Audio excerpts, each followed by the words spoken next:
नमस्ते विद्यार्थी मित्रों, कैसे हो आप सब लोग? अच्छे हो ना? आशा करती हूँ सभी बच्चे अपने अपने घर पर अच्छे होंगे।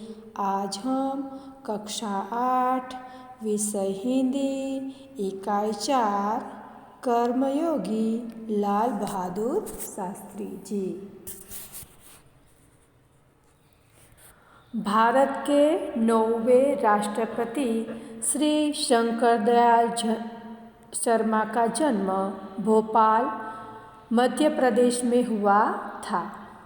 आपकी आरंभिक शिक्षा मध्य प्रदेश में हुई। श्री शंकरदयाल शर्मा की आरंभिक शिक्षा मध्य प्रदेश में ली। आगे की पढ़ाई अपने क्रमशः आगरा, इलाहाबाद तथा लखनऊ विश्वविद्यालय में की तथा एमए, एलएलबी की उपाधियां भी प्राप्त की। बाद में कैम्ब्रिज विश्वविद्यालय में पीएचडी की उपाधि अर्जित की और वहीं पर 1 वर्ष तक प्रवक्ता रहे। तत्पश्चात भारत लौटकर आप राजनीति में सक्रिय हुए। विधायक और सांसद के रूप में आरंभ हुई आपकी राजनीतिक यात्रा। राज्यपाल, उपराष्ट्रपति और राष्ट्रपति के सर्वोच्च पद पर जाकर समाप्त हुई। हिंदी और अंग्रेजी दोनों भाषाओं में आपने अनेक पुस्तकें लिखी, जिनमें से कुछ इस प्रकार है। श्री शंकर दयाल शर्मा जी ने कुछ पुस्तकें भी लिखी है, जो इस प्रकार है। देशमणि, हमारे पथ प्रदर्शक, प्रतिष्ठित भारतीय तथा हमारे चिंतन की मूल धारा। कर्मयोगी लाल बहादुर शास्त्री जी रेखा चित्र में लेखक शास्त्री जी के व्यक्तित्व का विश्लेषण करते हुए एक निष्कर्ष प्रस्तुत करते हैं कि अपनी कर्मठता के गुण के कारण लाल बहादुर शास्त्री जी एक अति सामान्य परिवार से उठकर देश के प्रधानमंत्री पद तक पहुँचे। श्री लाल बहादुर शास्त्री जी एक सामान्य परिवार में पैदा हुए थे। वहीं पर उन्होंने शिक्षा भी प्राप्त की और सामान्य व्यक्ति से उठकर वह देश के प्रधानमंत्री तक पहुँचे अपने कर्म के कारण। कर्म को ही ईश्वर मानते थे। कर्म के प्रति अटल आस्था एवं संपूर्ण समर्पण अनेक जीवन विकास का मूलधारा था। श्री लाल बहादुर शास्त्री जी भारत के लोकप्रिय नेता थे। जवाहरलाल नेहरू की मृत्यु के बाद वे स्वतंत्र भारत के दूसरे प्रधानमंत्री बने थे। इस पद पर वे केवल 19 महीने तक ही रहे। इस दरमियान देश कठिन परीक्षा की घड़ी से गुजरा। पाकिस्तान ने भारत पर आक्रमण किया। भारतीय सेनाओं ने उसका मुंहतोड़ जवाब दिया, मुंहतोड़ उत्तर दिया। सारी दुनिया में शास्त्री जी के नेतृत्व का लोहा माना। इस पाठ में लेखक ने कर्म को ही ईश्वर मानने वाले शास्त्री जी के व्यक्तित्व का सुंदर विश्लेषण किया है। प्रस्तुत इकाई में समाविष्ट मूल्य, समर्पण की भावना, कर्तव्यनिष्ठा और कर्मठता, सेवा आदि को प्रस्तुत किया गया है।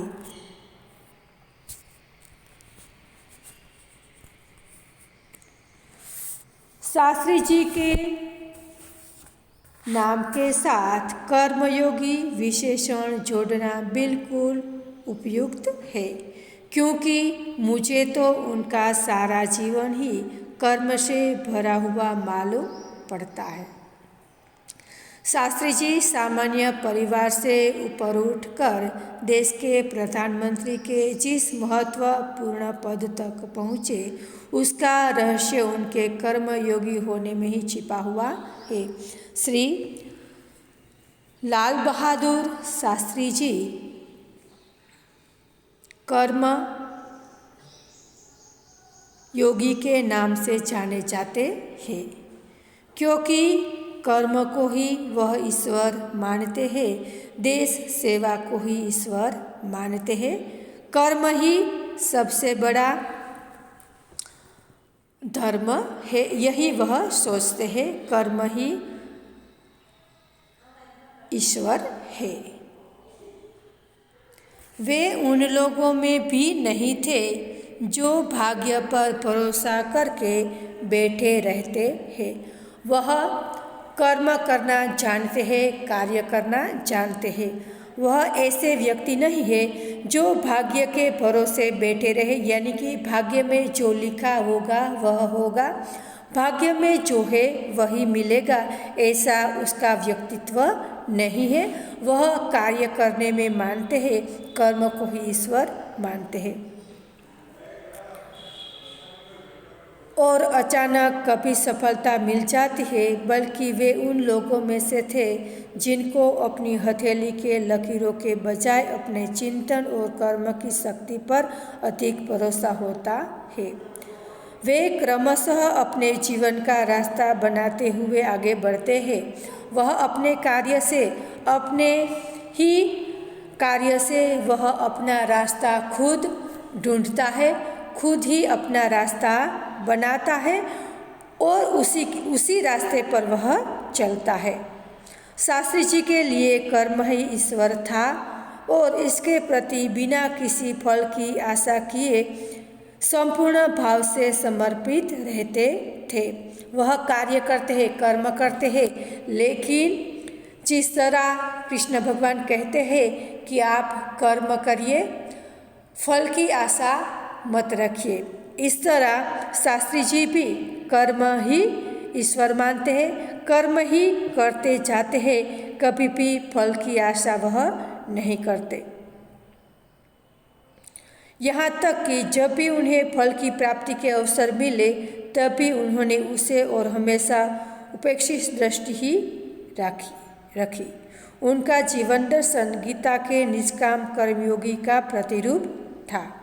इसलिए मैं समझता हूँ कि उन्हें केवल कर्मयोगी के बजाय निष्काम कर्मयोगी कहना कहीं अधिक उपयुक्त होगा। जिस तरह गीता में कृष्ण भगवान कहते हैं कि कर्म कीजिए, कर्म करते जाइए, इसी तरह लाल बहादुर शास्त्री जी कर्म करते जाते हैं, इसीलिए उसे कर्मयोगी कहा जाता है।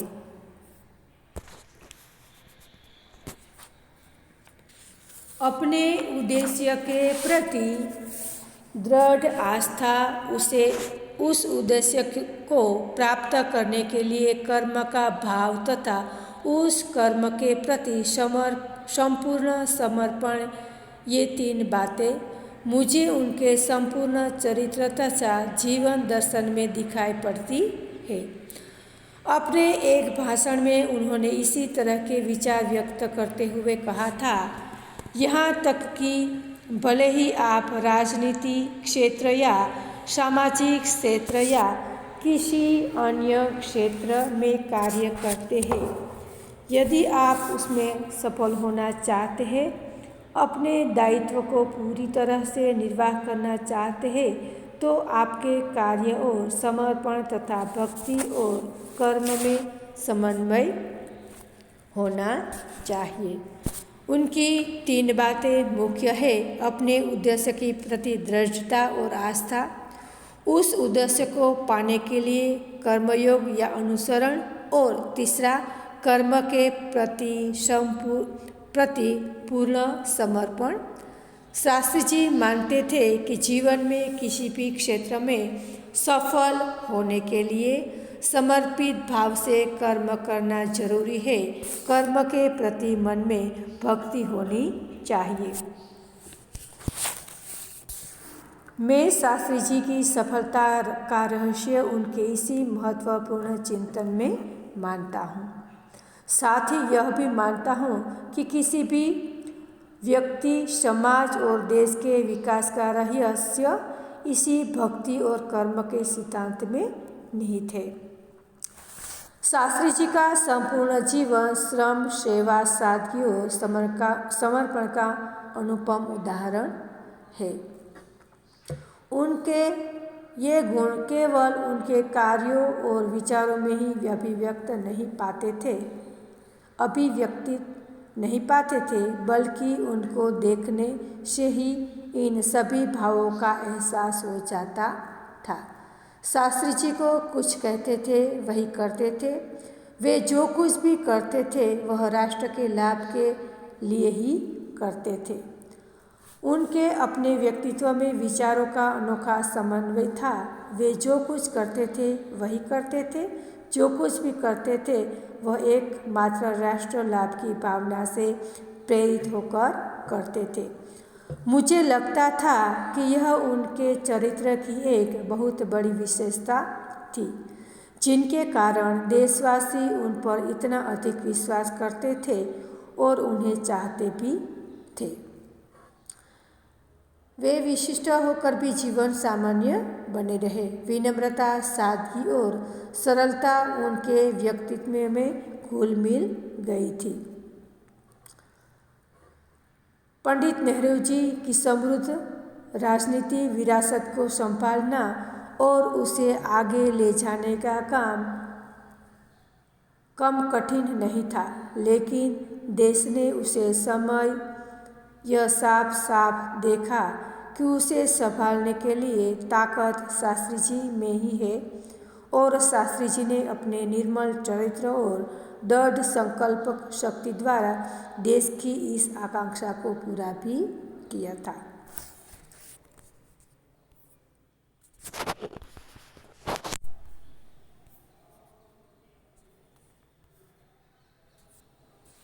शास्त्री जी को एक सबसे बड़ी विशेषता यह थी कि वे एक सामान्य परिवार में पैदा हुए थे। शास्त्री जी की एक सामान्य विशेषता यह है कि वह मध्यम यानी सामान्य परिवार में पैदा हुए थे। सामान्य परिवार में ही उनकी परवरिश हुई और जब वे देश के प्रधानमंत्री जैसे महत्वपूर्ण पद पर पहुँचे तब भी वह सामान्य ही बने रहे। शास्त्री जी एक सामान्य परिवार में पैदा हुए थे। सामान्य परिवार में रहकर ही उन्होंने अभ्यास अपना पूर्ण किया और सामान्य परिवार में उसकी परवरिश हुई। जब भी वह देश के प्रधानमंत्री बने, देश के प्रधानमंत्री जैसे महत्वपूर्ण पद पर पहुँचे तब भी वह एक सामान्य परिवार ही बने रहे। विनम्रता, सादगी और सरलता उनके व्यक्तित्व में एक विशिष्ट प्रकार का आकर्षण पैदा करता है। विनम्रता, सादगी और सरलता उनके व्यक्तित्व में घुल मिल गई थी।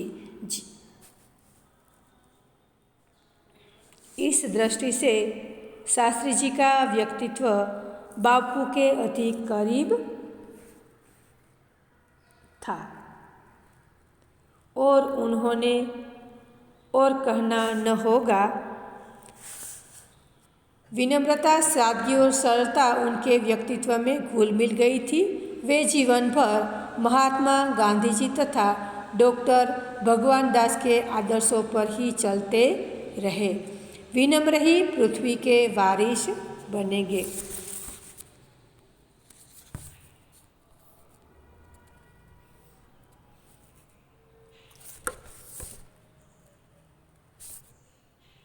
वह बापू से प्रभावित होकर ही सन 1921 में उन्होंने अपनी पढ़ाई छोड़ी थी, क्योंकि गांधी बापू तभी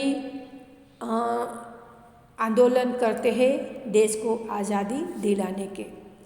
उन गांधी जी से प्रेरित होकर ही शास्त्री जी ने अपनी पढ़ाई छोड़ दी थी। शास्त्री जी पर भारतीय चिंतकों डॉक्टर भगवान दास तथा बापू का कुछ प्रभाव रहा कि वह जीवन भर उन्हें आदर्शों पर चलते रहे तथा औरों को इसके लिए प्रेरित करते रहे। शास्त्री जी के संबंध में मुझे बाइबल की यह उक्ति बिल्कुल सही जान पड़ती है कि विनम्र ही पृथ्वी के वारिस होंगे। विनम्रता, सादगी और सरलता उनके व्यक्तित्व में घुल मिल गई है। विनम्र ही पृथ्वी के वारिस बनेंगे। बाइबल की यह युक्ति उन पर बिल्कुल लागू होती है। शास्त्री जी पर यह पंक्ति बिल्कुल सही बैठती थी। वे स्वयं को कभी शासक न मानकर हमेशा जनता का सेवक ही मानते थे।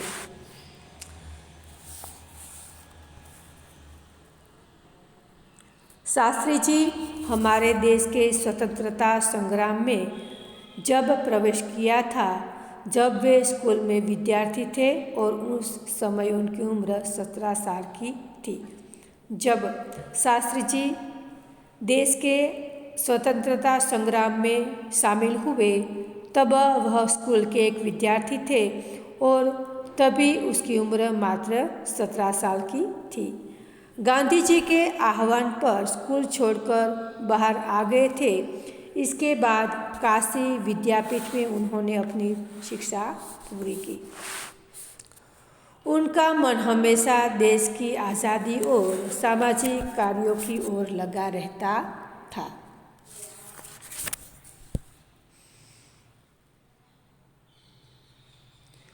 उसके बाद काशी विद्यापीठ में उन्होंने अपनी परीक्षा पूरी की। उनका मन हमेशा देश की आज़ादी में और सामाजिक कार्यों की ओर लगा रहा। परिणाम यह हुआ कि 1926 में वे लोक सेवा मंडल में शामिल भी हुए, जिसके वे जीवन भर सदस्य रहे। लोक सेवा मंडल में शामिल हुए, वह जीवन भर उसके सदस्य बने रहे। इसमें शामिल होने के बाद से शास्त्री जी ने गांधी जी के विचारों के अनुरूप अछूतोद्वार के काम में अपने आप को लगाया। वह लोक सेवा मंडल में जुड़ने के बाद गांधी जी के विचारों से सहमत होकर उनके अनुरूप छूतो अछूतो का जो काम था उसमें वह लगे रहे। जो पहले हमारी प्रथा थी, अछूतों को कोई छूता नहीं था, उसको दूर करने के लिए शास्त्री जी ने बहुत बड़ा योगदान भी दिया। यहाँ से शास्त्री जी के जीवन का एक नया अध्याय प्रारंभ हो गया। 1930 में जब नमक कानून तोड़ो आंदोलन शुरू हुआ तो शास्त्री जी ने उसमें भाग